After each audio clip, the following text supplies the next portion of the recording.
So now we're going to talk more specifically about the drama category. And this year there are 7 nominees for Best Drama. And I have to say, going 7 deep, I'm really surprised that Homeland didn't make it. I don't watch it anymore, but it did get Best Supporting Actor nomination for Mandy Patinkin and Guest Actor for F. Murray Abraham. But a big broadcast show is The Good Doctor. It's the biggest show on network TV since This Is Us in terms of dramas, and it didn't get a single nomination, not even for the lead, who was nominated when he was in Bates Motel. Yeah, Freddie Highmore, a lot of people thought that he was going to get a nomination. I think that Jason Bateman may have taken that spot for Ozark. And I would have really, I'd have been happy with giving Scandal a send-off nomination because it's Scandal, and I know that Kerry Washington would show up and she would look good. There's no doubt about that. I think that a drama series nomination for Scandal was a big long shot, but I did think that Kerry would get a nomination for lead actress in a drama series, just as a send-off. She's done great work. It's a historic role. But there was some other history in that category. Instead, Sandra Oh became the first actress of Asian descent to get a lead actress in a drama nomination for Killing Eve. And I was corrected. She's not Asian American. She's apparently Asian Canadian. Learn something on Pop Culture Monger every day.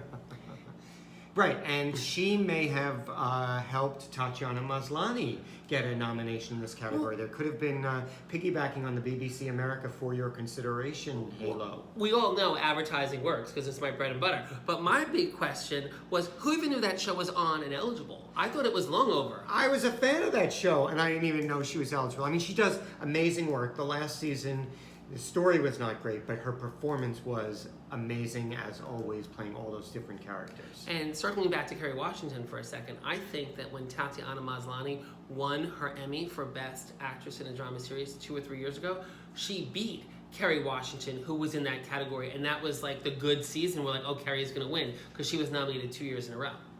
And also missing from that category is Viola Davis, who's played Annalise Keating on How to Get Away with Murder. She was nominated 3 years in a row in this category, but in a surprise twist, Annalise Keating is still on the ballot. Viola Davis got a guest actress in a drama series nomination for playing the role in Scandal during the crossover. So I think that's an interesting little twist there. I just hope people were able to follow that. Because even I, who know what you were talking about, so you've got Scandal, you've got How to Get Away with Murder. One is on at 9 o'clock, one is on at 10 o'clock. And they did a 2-hour thing, and they got nominated for the opposite episodes. And all I have, well, she did, for one of them. All I have to say is, if that is not the definition of working the system, and I say, you go, girl, because she will also look really good. Yeah, so 4 years in a row she got for playing that role. Now that's a really interesting category because she's up against, for starters, Cicely Tyson, who plays her mother on How to Get Away with Murder. Making no sense at all.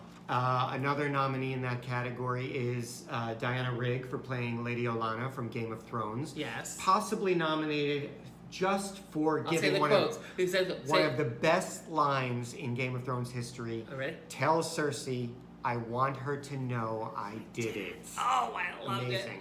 And then the other 3 nominees in that category, guest actress, are all from The Handmaid's Tale. Which I had to look up, one of them, because one of them, her name is Kelly Jenrette, and I'm like, that's not Marissa Tomei, because Marissa Tomei was in a standalone episode with Alexis Bledel in The Colonies, and let's face it, she was cast because A, she's Marissa Tomei, and B, because they wanted an Emmy.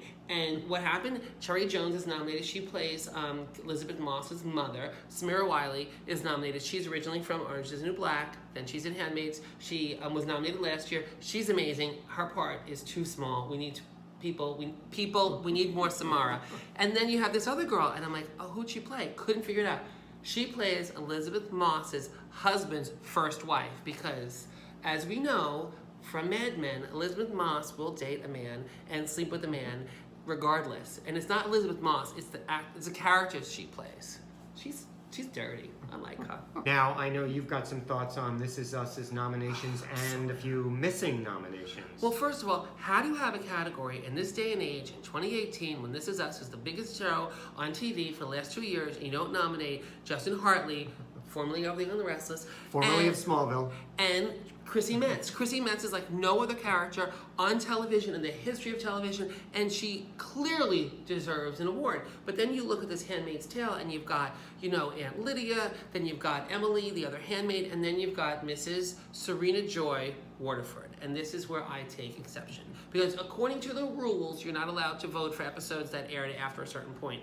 But all throughout, and I've said this before, these voters just remember the last thing they watched, because Serena Joy was phenomenal in the last 4 episodes. So she is in there, and I think she stole Chrissy Metz's award, a nomination, and I think she would have won because, you know, she deserves one, and she would look good too. But I also have an issue with Game of Thrones only getting 1 nomination, and for Cersei. Because Lena Headey's been nominated in this category before, she's never won. But little Maisie, what is her name? Maisie the Warrior. Maisie Williams, yeah, Arya her, Stark. her, that one, the one that's the warrior. And then the other one, Sophie Turner, the redhead, Right. who I love. I think the reason that they didn't get nominated is people saw the outfits they wore to Kate Harington's wedding, and they were like, these girls aren't even gonna look right. They're gonna look, the one of them is gonna look hoochie, and she could bring Joe Bro. She's dating the Jonas Brother. So you must really annoy people if they know you're bringing the Jonas Brother and they don't vote for you. And you were good at the show. Just saying. All right. Well, I think that gives us a good overview of the drama categories. I'm getting a little drama going on. I'm so annoyed about the Americans. I mean, Noah Emmerich and Holly Taylor were good. We heard you the first time. I'm saying it again. All right. All right. So we're gonna talk some more. Taking a break. Yeah, let's I'm taking a break or no? Let's